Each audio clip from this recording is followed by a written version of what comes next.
I was 16 when my parents sent me to stay with my grandparents in rural Japan. They lived in a quiet village surrounded by rice fields, old shrines, and forests that whispered when the wind passed through. It was the kind of place where time moved slowly and the nights felt older than anything I had ever known. My grandparents were warm, gentle people. They cooked big meals, told old stories, and insisted I relax during my stay. I spent most afternoons outside, enjoying the peaceful countryside. One day, I sat near the garden wall, listening to the cicadas. Their buzzing filled the air until suddenly it didn't. The sound cut off all at once, like someone had pressed mute on the world. That's when I heard it, a strange, hollow voice drifting across the fields. It didn't sound human. It didn't sound mechanical either. It was something in between, deep, echoing, and slow. I stood up and looked around. That's when I saw her. But she wasn't normal. She was impossibly tall, at least 8 feet high. Her long white dress fluttered in the breeze, and a wide-brimmed hat hid most of her face. She didn't move. She didn't speak. She just stood there, staring at me. I blinked, and in that single blink, she vanished. No footsteps, no rustling grass, nothing. Just the empty field.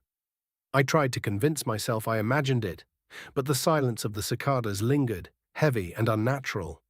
That evening, I told my grandparents what I had seen. The moment I mentioned the tall woman, their faces drained of color. My grandmother grabbed my arm tightly. Her voice trembled. "Tell me exactly what you heard." I swallowed. "Po, po, po," she gasped. My grandfather stood up so fast his chair fell over. They exchanged a look I had never seen before. Fear. My grandmother whispered a name. Hachishaku-sama. I asked who that was. My grandfather closed the curtains and locked every door before he answered. "She is a spirit," he said. "A dangerous one.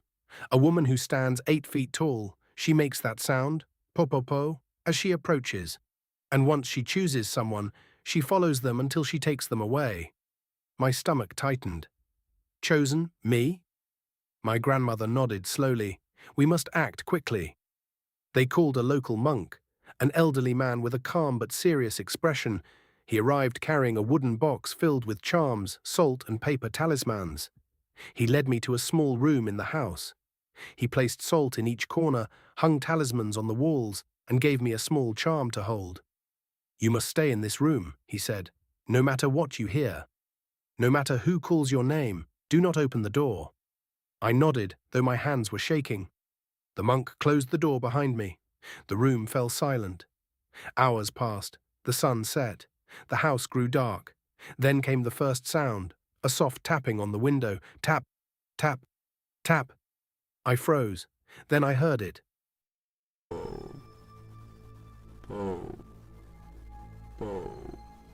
Right outside the glass.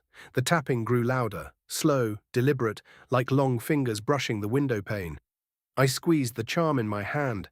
My heart pounded so hard I thought it might burst. Then a voice called my name. It was my mother's voice, but my mother was hundreds of miles away. "Open the door," the voice said gently. "It's okay. It's just me." I didn't move. I didn't breathe. The voice changed. It grew deeper, distorted, wrong. "Open the door." Then silence. For a moment I thought it was over, but then, right beside my ear, on the other side of the thin wall, I pressed myself into the corner of the room and stayed there until sunrise. When morning finally came, the monk returned. He looked exhausted, but relieved. "You survived the night," he said, "but she is not gone. She will follow you. We must get you out of this village." My grandparents drove me to the edge of town. The monk sat beside me, chanting softly the entire way. As we passed the final shrine at the village border, I felt a cold shiver run down my spine. From the corner of my eye, I saw her, standing in a field. Watching, still, silent, but this time she didn't follow. The monk exhaled. "You are safe. For now." I never returned to that village. My grandparents moved away a year later.